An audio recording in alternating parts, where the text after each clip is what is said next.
Hi guys, good evening and welcome back once again to the EdWord. I'm your host Eddie, and in tonight's video I'll be discussing what I thought of the latest and very good episode of The Boys, which dropped today on Amazon Prime. Whew, what an episode. And guys, now that this episode is out, we have one episode left, and guess what? That's the season 4 finale next week, so brace yourselves. But first, we got to talk about this episode. So, before I get into all of that, of course, please be warned, this is a spoiler-filled review. If you're not caught up on The Boys by the most recent episode, which is episode 7 of season 4, you don't want to keep watching or listening to this review, as I will be going into spoilers, plot details, character stuff, all that jazz. That being said, you have been warned. Let's dive right back into it. First and foremost, I love how it's a little out of character for him. But I love the fact that Butcher has been super upfront with the team this season, despite his terminal fate and seeing Becca and seeing Kessler. He just comes out and tells the team, hey, look, so I amputated that scientist's leg. He's still alive. I've got him captive, making me a virus strong enough to kill Homelander. Bad news is the only way to make it that strong is to make it so strong where it kills every soup on the planet. And despite Homelander's reservations, he doesn't want to commit global genocide. So he just wants the scientists to make a virus just strong enough to kill Homelander, and he'll be content with that. And that's what he told the team. And of course, the team were a bit taken aback. But I think MM gained some a small amount of respect for Butcher when he was upfront and told them the truth about it, because MM faced his own demons and was like, I'm not fit to lead right now because of what happened to me with the panic attack, so you guys listen to Butcher now, and I'm going to go take care of some stuff. And of course, he was trying to get his family to safety. And then he gets called out by A-Train, which he rightfully should have, because as A-Train pointed out, you think Homelander and Newman are going to stop with America? You think you'll be safe in Belize? They're coming for everything and everybody. So I love that MM had a moment of doubt, but came to his senses after an unlikely pep talk with an unlikely source like A-Train. I realized during this episode when we saw Black Noir and Deep ambush Starlight and Butcher in their headquarters, we've never really seen Deep's fighting skills. We know of his powers. Obviously, he can swim, hold his breath underwater, I think. Yeah. Talk to sea life. He has the gills that help him breathe underwater on his side. But we've never seen him actually fight someone before. And it turns out he can pack quite a punch. He knocked Starlight off her ass. He delivered quite a few blows to her. He got his ass handed to him by A-Train of all people. That was an unexpected but awesome save there. I love how A-Train tells him that he's always fucking hated him right before he starts messing with him, and he keeps running around so Deep can't hit him. I guess Black Noir's replacement not only can talk, but is also apparently bulletproof and can fly, or at least levitate off the ground a few feet. Okay, I thought the guy was just a joke, like he was an actor in a costume, but apparently he's semi-bulletproof and can levitate off the ground, if not fly altogether. Okay. And then I really liked how Huey attempted to plead to Victoria's humanity, and he might have gotten through to her based on her reaction when he told her about Homelander and Sage's plans to use Tek-Knight's prisons for internment camps. Newman probably didn't know about that, and if she had, probably wouldn't have agreed to it. Now, will this stop the assassination plot on the president moving forward? Probably not, but we will find out next week.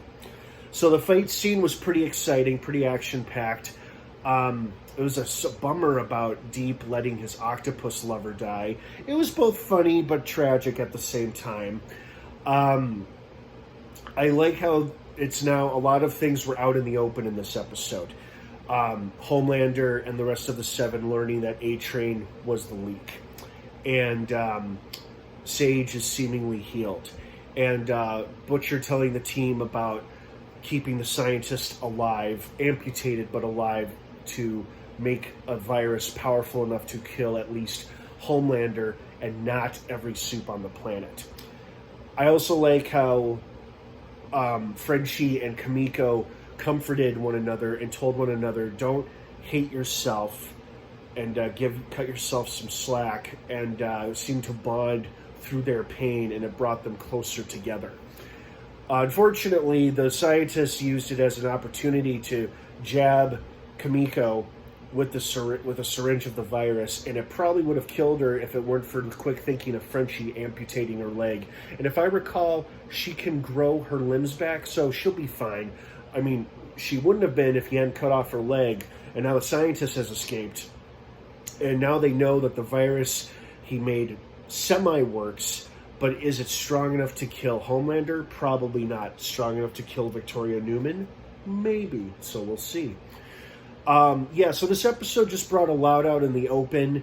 It also showed some real humanity for both A-Train and Ashley, realizing that they're in the same boat. A-Train trying to get Ashley to leave Vought with him, but she realizes she's in too deep, but she still encourages him to go to save himself, and she even reminds him to remove his chip tracker in his neck so Vought can't find him.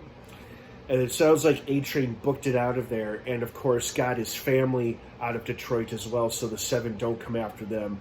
Pisses off Homelander, he fires Sage, even though Sage knew. I knew that Sage knew A-Train was the leak, but I guess it was part of her plan for A-Train to leak certain information to the boys. But it doesn't matter now because Homelander fired her, she's gone. Black Noir and Deep are still alive. I kind of thought at first Starlight killed Deep with the weight to the head, but I guess not. You know, he's stronger than he looks. I wonder what truth Ryan was about to reveal when he stopped that super hilarious and cringy puppet song that the Vought was doing for its Christmas special. Because he called out how the song was wrong, the lyrics were bad.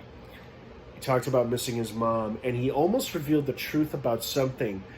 Does he know? I'm trying to remember. Does Ryan know that Homelander raped his mother and he was the product of that rape? I don't know. Was he about to reveal the truth that he accidentally killed his mother? Maybe. But, you know, it didn't happen. He didn't reveal any truth. He just walked off camera and said, excused himself. Homelander saw it. Ashley saw it. A lot of people watching it saw it. So Homelander's probably pretty pissed. Pissed enough to hurt his own son? Maybe. Maybe not. Besides himself, the only other person Homelander seems to genuinely care about is Ryan. At least to a certain extent. Will that be the same after this episode? I don't know. But it sure was exciting to watch. Oh my god. The soup shapeshifter. Terrifying concept. And at first I thought the twist was going to be it disguised itself as Huey because it scratched Huey's hand. But then it turns out they have disguised themselves as Annie, and Annie has been MIA for the back half of this episode, kept in God knows where by God knows whom. And now Huey just had sex with the super suit, the super suit. No, I can't talk. The shape-shifting soup. Thank you.